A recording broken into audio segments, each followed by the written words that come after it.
Thank you. Please be seated.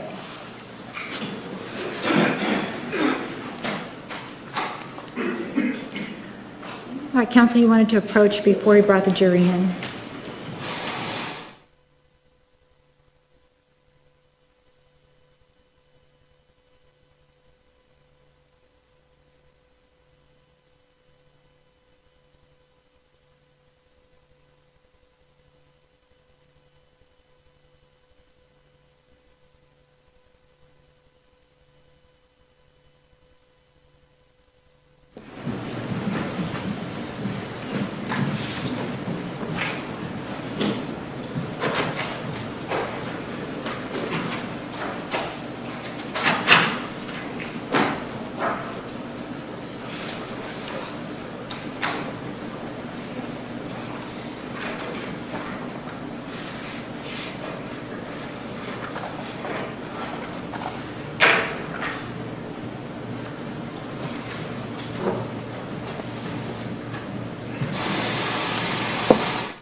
The jury. Please stand for the jury.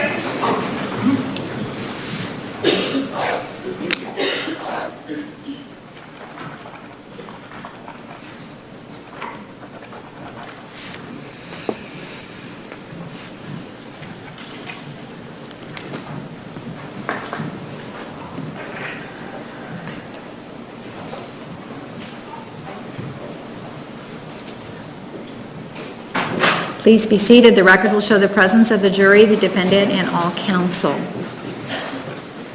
The state may call its next witness. The state calls Kevin Horn. Dr. Horn, please take the stand. You were previously sworn in this matter. You are still under oath. Do you understand? I do. Your name, sir? Kevin Horn. And you're the individual that conducted the medical examination or autopsy of Travis Alexander's body, correct? Yes. And one of the things that you were able to determine was that there was a gunshot wound, correct? Yes. Taking a look at Exhibit 207, is this the gunshot wound that you found? It is. In terms of this particular gunshot wound, what organ did it strike and what effect would it have had on Mr. Alexander if that had been the first injury to his body? It passed through the front of the right side of his skull and would have injured the right frontal lobe of his brain and would have been very rapidly incapacitating. When you say very rapidly incapacitating, what does that mean if you, to those of us that are not in the medical profession? Would he have gone down? Would he have stood there? Would he have crawled? What would have happened? He may have been able to take a step or two, probably would have collapsed or lost consciousness within seconds. And as a result of this particular injury, if this was the first injury, would he have been able, after 2 seconds, to attempt to hold on to somebody, whoever may have been there, for example, the defendant? Would he have been able to do that had that been the first event or the first injury? I don't believe so, no. Why not? Again, because of the injury, and it's not just the passage of the projectile through the brain, but it's also the shock wave of the projectile passing through with velocity and injuring that structure. So it would have been neurologic shock, incapacitation, unconsciousness. After this had happened, would he have been able to, let's say after more than the 2 seconds that you've indicated, would he have any knowledge or would he be cognizant of his surroundings such that he would have been able to attempt to defend himself? Objection, speculation. Overruled. I don't believe so, no. Why not?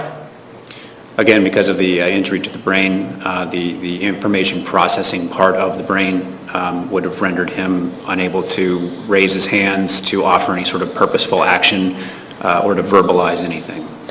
Again, what if this shot would have been the first event and he is down for 2 or 3 seconds? What if the indication were that there was a period of time in which his assailant went to, for example, the bedroom and the nightstand specifically to pick up a knife and then come back? If that would have happened and that would have been done in rapid succession, maybe 10 seconds later, would Mr. Alexander have had the mental capacity to move his hands and attempt to grab at anything that was coming towards him? No. So if we take a look at exhibits numbers 174, what are we looking at here? The back of his right hand. And do we see any injuries there? No. Exhibit 175, what are we looking at there? Again, the back of the right hand. Do we see any injuries there? No. Exhibit 176, what do we see here? The palm of the right hand. And do we see any injuries there? I don't see any, no. And exhibit number 177, finally, what are we looking at there? There's another view of the right hand showing the tip of the thumb, and there is an incised injury of the thumb. And this would be right here, correct? Yes. And is this something that you've termed previously as a defensive wound? Yes, it's consistent with that. And what does that mean to be a defensive wound? That means that the decedent attempted to raise their hand and grab the weapon or was struck by the weapon while it was being wielded against him. But if the shot would have been the first thing that happened, and there would have been a period of, let's say, 3 seconds or maybe 5 seconds that went by, would Mr. Alexander have been conscious to be able to raise his right hand in a defensive posture? I don't believe so, no. Take a look at Exhibit 178. What are we looking at there? It's the back of the left hand. And do we see any injuries there that could have been inflicted by a knife? No. Exhibit number 179. That is another view of the back of the hand with the thumb extended. What are these things here? Those are sharp force injuries. So those are injuries that we are beginning to look at, correct? Yes. And Exhibit 180, what do they show? Incised or sharp force injuries of the palm and the edge of the thumb. And again, you termed these defensive wounds previously, correct? Yes. What does that mean in terms of the consciousness, whether or not Mr. Alexander was conscious at the time that these were inflicted? Well, it's a purposeful action, so he'd have to get his hands up and try to grab the knife, and with the head wound, I don't think that's possible. It isn't possible if the gunshot was the first thing, correct? Objection made. Sustained. If the gunshot were the first injury, would it be possible to have these type of injuries on his hand? I don't believe so. Then we take a look at exhibit number 182. What are we looking at there? That is the lateral edge of the left hand, again showing the incised injuries, very deep incised injuries of the back of the thumb. And exhibit 183. It's a close-up view of the incised wound of the back of the thumb. Are these also these defensive wounds that you previously talked about? Yes. If the gunshot had been the first shot, and this was to have occurred maybe 5, 6, 7, 8 seconds later, would Mr. Alexander have been conscious so that he would have been able to raise his hands in a defensive posture? No. If the gunshot wound was the first wound, and again, after the 1 or 2 seconds that you talked about have elapsed, would Mr. Alexander have had the capacity after the first 2 or 3 seconds to get on all fours and begin to crawl away? No, I don't think so. Why not? Again, that's a purposeful action. Requires normal brain function to be able to do that. Would he, if he were down on the ground and this period has elapsed of 1 or 2 seconds, would he, if he were on his back, would he then be able to turn himself so that he would be on his face or the front portion of his body? Could he make that purposeful action after, say, 5 seconds? Not as a purposeful action, but if he's having convulsions, he may have ended up in that position. So, for example, if we take a look at Exhibit 184, this is, what are we looking at here?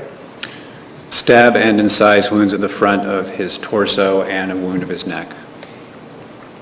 And if the gunshot wound were the first event, are you saying that this could have happened and then he would have turned such that 192 could have happened? Only if he's in the midst of convulsions. I don't think in a purposeful way, no. And how long do these convulsions last, or is there any indication how long they can last? I couldn't say. What about the situation if, again, assuming that the gunshot wound was the first event, and that you've already told us that after a couple of seconds, Mr. Alexander would not be able to engage in purposeful action, correct? Yes. Would he be able to get up after the gunshot wound and after the 2 seconds and walk approximately 5 feet and stand at a sink and sort of hover over it? Would he be able to do that? I don't believe so, no. And again, why not? Again, it's purposeful action, requires coordination of multiple muscles to be able to stand and walk. And with a head injury, a brain injury, I don't think he's going to be able to do that. And would he be able to walk approximately 12 feet 6 inches down a hallway if the gunshot wound had occurred another maybe 6 or 8 feet away? There's the gunshot wound. He goes, as you indicated, he would go down. Would he then be able to walk, get up and walk, go to the sink, and then ambulate down the hallway if the gunshot wound were the first event? No. And Exhibit 205, in terms of this being inflicted at the end of the hallway, would he be able to, was this inflicted while he was still alive? Yes, I believe so. So would he have been able to, if the gunshot wound was the first event, would he have been able to ambulate approximately 18 feet, walk down the hallway, stop at the sink, go all the way down to the hallway, if the gunshot wound would have been the first? No. I don't have any other questions. Thank you. Cross-examination.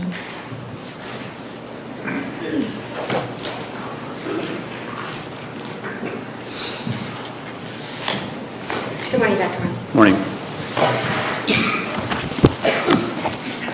In your time as a medical examiner, you've done over 6,000 autopsies, haven't you? Something like that. So, a lot. Yes. And in those autopsies, you've dealt obviously with gunshot wounds, haven't you? Yes. And would you characterize many of them have dealt with gunshot wounds? Yes. And in dealing with gunshot wounds, you're familiar then with a .25 caliber weapon being a lower caliber weapon, right? Yes. And as a lower caliber weapon, that means it doesn't have as much power, right? That's the usual case, yes. As the higher caliber weapon. Yes. And in fact, in this case, we know that there was an entry wound, right? Yes. But there was no exit wound. Right. So not enough power, it was stopped by the bone, right? Yes.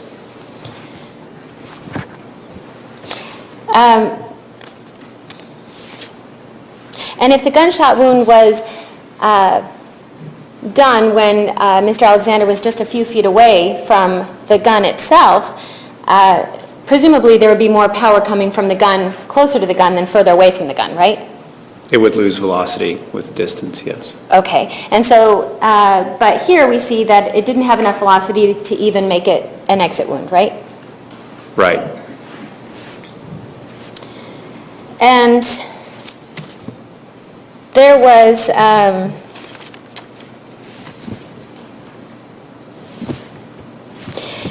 if we assume that the gunshot wound was the first wound that was inflicted, okay, you would agree that it would not be immediately fatal, right? Probably rapidly fatal. Maybe not immediately, but certainly incapacitating very quickly. What's the difference between immediate and rapid? Immediate is within a second, the person drops and they're dead. Okay. And rapid would be seconds to minutes, depends on your definition. Okay, well, so you would say that it would be immediately fatal? Incapacitating. Incapacitating, okay. You know that we know based on your autopsy results that the bullet went over top of his mouth area, right? Yes. And it went through the sinus cavity? Into the sinus, yes. And when a bullet goes into the sinus, then it's going to cause bleeding where it goes, right? Usually. And that bleeding into the sinus will lead into the nose and mouth, right? Yes, it can.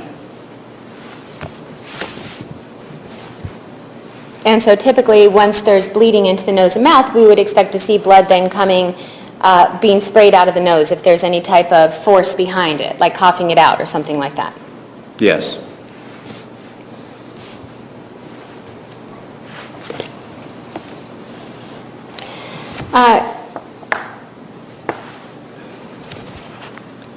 Isn't it? Well, you're aware that Detective Flores said that you told him the bullet wound was not immediately incapacitating. Objection. Mischaracterizes the evidence. Overruled. You may answer. I don't recall that, no.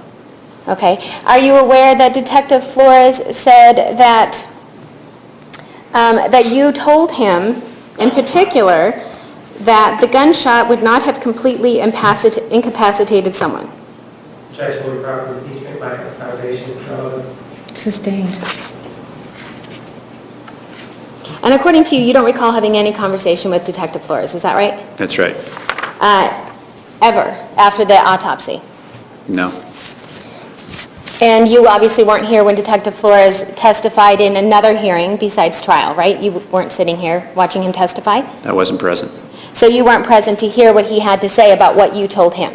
That's right.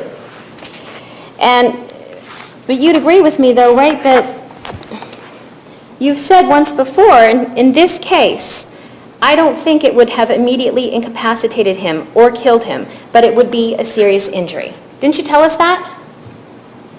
I don't recall saying that. All right, do you recall when you testified, and this would have been on January 8th of 2013 in front of this jury, we were talking about some of the things that Detective Flores had said that you had told him. And I asked you, and do you remember telling Detective Flores that you knew this because the gunshot wouldn't have completely incapacitated someone? And you told us, I don't recall saying that either. Does that sound familiar? That's what I'm saying today, too, yes. Okay. And then I asked you, is that something that you think you would have never said to Detective Flores? And you answered, I think I have said it here in court. I don't think it would have immediately incapacitated him or killed him, but it would be a serious injury. I think in my very next line of testimony, I corrected my own misstatement, that I do think it's immediately incapacitating, but not immediately fatal. So when you told this jury that it was not immediately incapacitating, that was a mistake on your part? I immediately corrected my testimony in the testimony, yes. So it was a mistake? It was a misstatement, yes. Okay. And when you make a misstatement, do you recall talking about the fact that the brain was liquefied?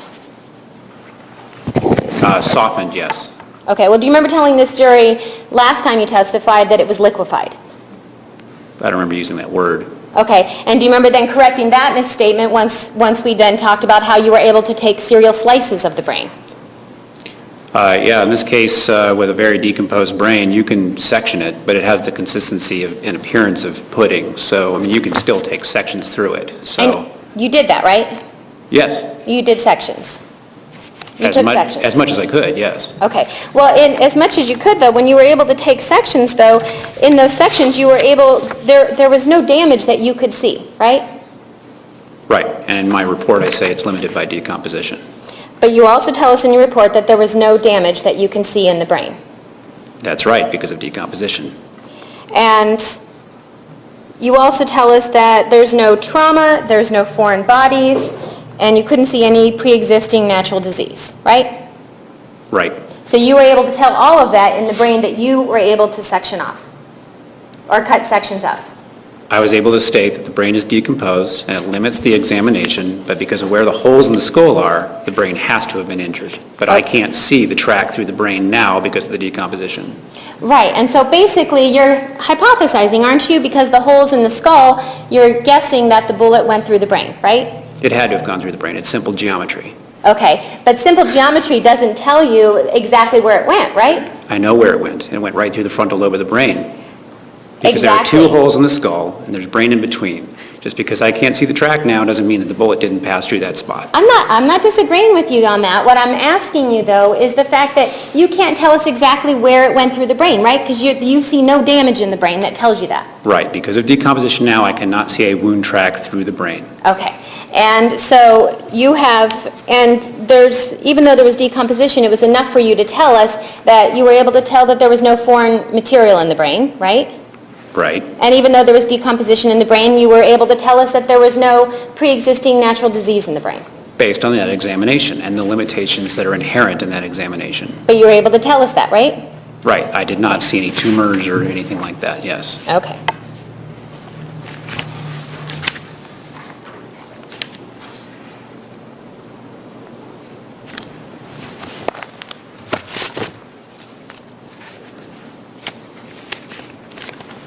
And you know that there was a wound to the superior vena cava, right? Yes. And that was one of the stab wounds that went is it just to the left of center of a person's body? Again, I'm referring to my report. Sure. Would you rather I use the one that's in evidence or I brought my own copy? You can look at your own copy. It's on the, just to the right of the midline of the chest. Okay. And that particular wound is, that particular wound has an undermined lower edge, is that right? Yes. Okay, and so when something has an undermined lower edge, that tells you that the blade is angled slightly upward as it's going in, right? Yes. And if it's angled slightly upward, that means that we're talking about somebody having a knife going from down to up, right? With the body placed in standard position, yes. Okay. And generally speaking, that can happen when the person with the knife is shorter than the person who's receiving the wound? Objection, I have a speculation. Overruled. Yes. Thank you. No further questions. Redirect. Sir, is there a difference between a wound being rapidly fatal and a wound being, or an injury being rapidly incapacitating? Yes. What is the difference? We see a lot of people who have traumatic injuries who end up dying in the hospital months later, but they're immediately unconscious or brain dead. So they're not, it's not immediately fatal, but it's incapacitated. In this particular case, was this gunshot to the head, was it, in your opinion, did it render the victim immediately unconscious? Probably, yes. And by probably, are we looking at seconds, or what are we looking at? Objection, speculation. Overruled. Well, certainly altered consciousness and lack of purposeful action, so within seconds. And you indicated, or were asked about the track of the bullet that may have gone through the brain, and you mentioned something about the frontal lobe. What is it that the frontal lobe does with regard to the body or the individual, and what are the consequences of having a bullet ripped through it? Well, it's a center of judgment, it's higher functions of the brain, it's motivation, things of that nature. And just because the bullet is passing through the frontal lobe, it doesn't imply that that's the only part that it would affect, because there is a shock wave associated with that projectile, so it's going to affect other parts of the brain as well. So when you say there's a shock component to it, what are we talking about? As the bullet passes through the head, there's going to be kinetic energy associated with it, because it's being shot with velocity. And usually when it passes through bone, it will also deform the projectile, and the projectile will start to tumble. And so that will create a fairly large wound track rather than just a straight shot through the head. Based on what you found, the round that was inside the head, the entry, the skull that was involved, do you have an opinion as to what direction or what path this bullet may have traveled? It passed across the right frontal lobe. I do believe it passed through the right frontal lobe of the brain from the skull, forehead, downward into the left cheek. And was it, according to you, or in your opinion, was it immediately incapacitating? Objection, asked and answered. Overruled. Yes. I don't have anything else, thank you. Looks like we have one juror question. Are there any other juror questions?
Dr. Horan, the jurors have some questions for you. I'm going to ask them in the order they were submitted.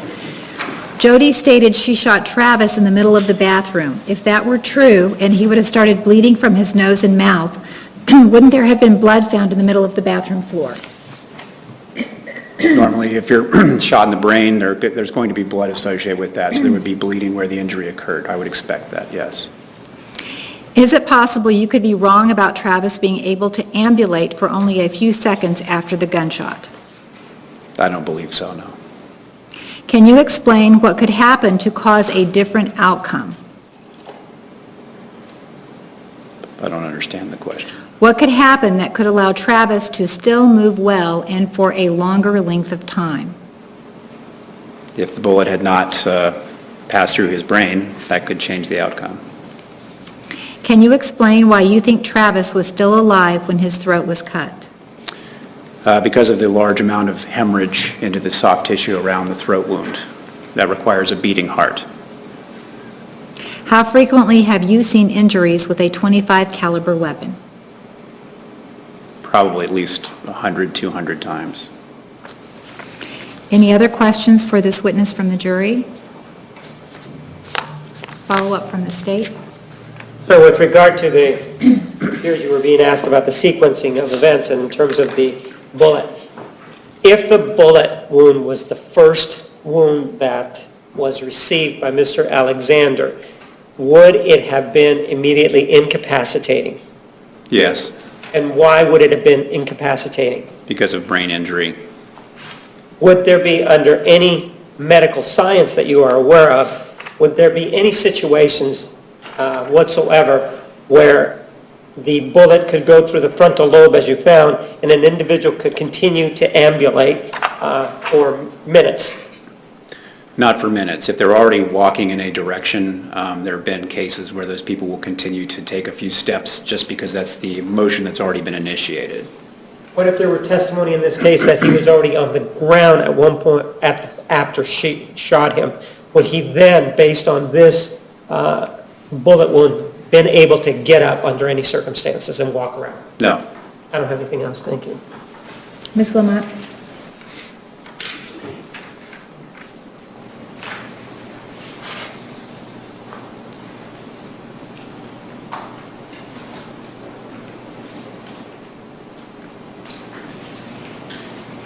Dr. Horn, you were asked a question about the neck wound. You said that it would, if he was still alive at the time, that there would be blood coming from there, quite a bit of blood from there? Yes, quite a bit. All right, and you're familiar with some of the photos that there was quite a lot of blood in the entry of the hallway into the bedroom? Yes, I believe I recall that. And so is that likely where then that would have happened, based on the amount of blood? An injury of some kind happened there. I can't recall exactly how much blood we're talking about. I haven't seen the photos in some time. All right, and from the gunshot wound, we know that, we talked about trajectory last time, we know, or the directionality of it, we know that it came in from the right side, correct? Yes. And that it was going downwards, right? Yes, but it may have been deflected by the skull as well. I'm sorry? It may have been deflected by the skull as well. That can change the trajectory. Because the .25 caliber can be deflected by bone? Yes. Okay. And when a person receives a neck wound such as that you see in this case, that's going to make it very, within seconds that person isn't going to be able to hold up their head, right? Yes. And in fact, they're not going to be able to sit up at all. Right. And most likely a person with that kind of wound is going to be laying flat. Depending on where they land. I mean, they could sit in a chair like that, depending on where the body is. Well, and if they're sitting in a chair, they're going to be slumped over, right? They're not going to be able to hold their head up. Right. All right. Thank you. Nothing further. All right, ladies and gentlemen, please go back to the jury room. I will call you back shortly. Please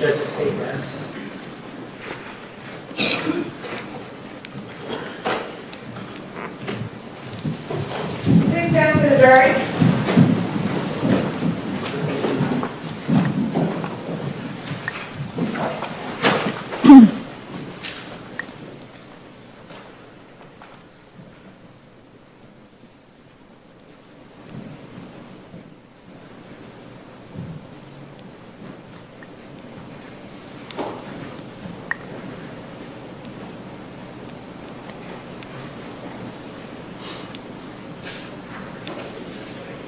The record will show the jury has left the courtroom. Dr. Horn, you may step down. Counsel, I would like to see you in chambers. Judge, good question. Yes.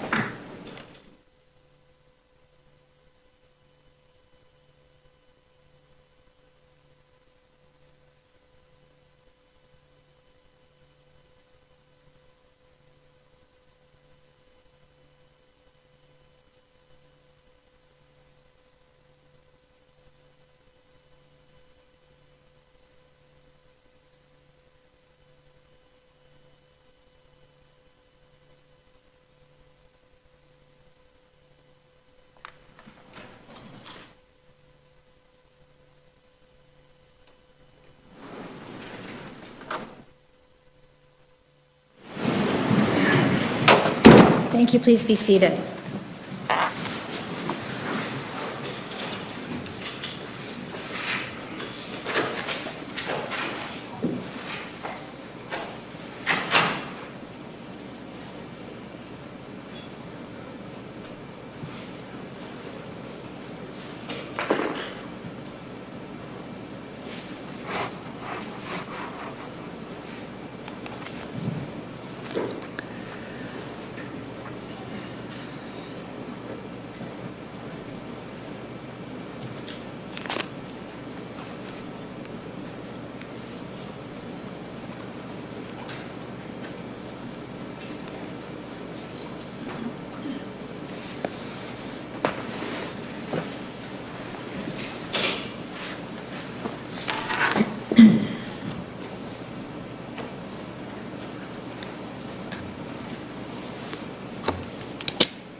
Please stand for the jury.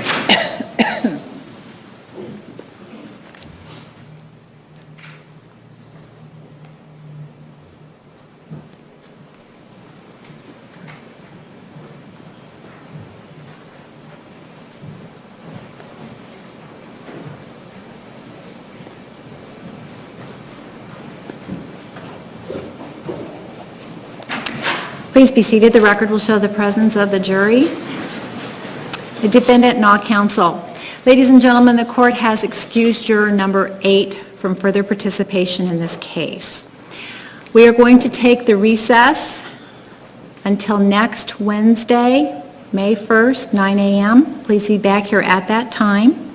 Between now and then, please follow the admonition. Avoid all media contact. Do not allow anyone to talk with you about the case. Are there any questions? You are excused. Have a nice weekend. Please stand for the jury.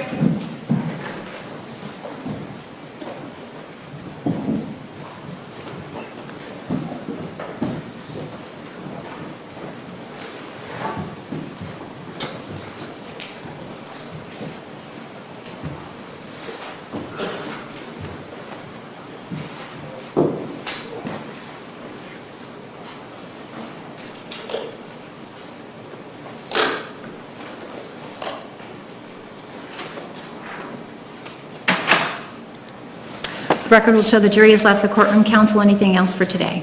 Oh, thank you. Thank you. We are in recess.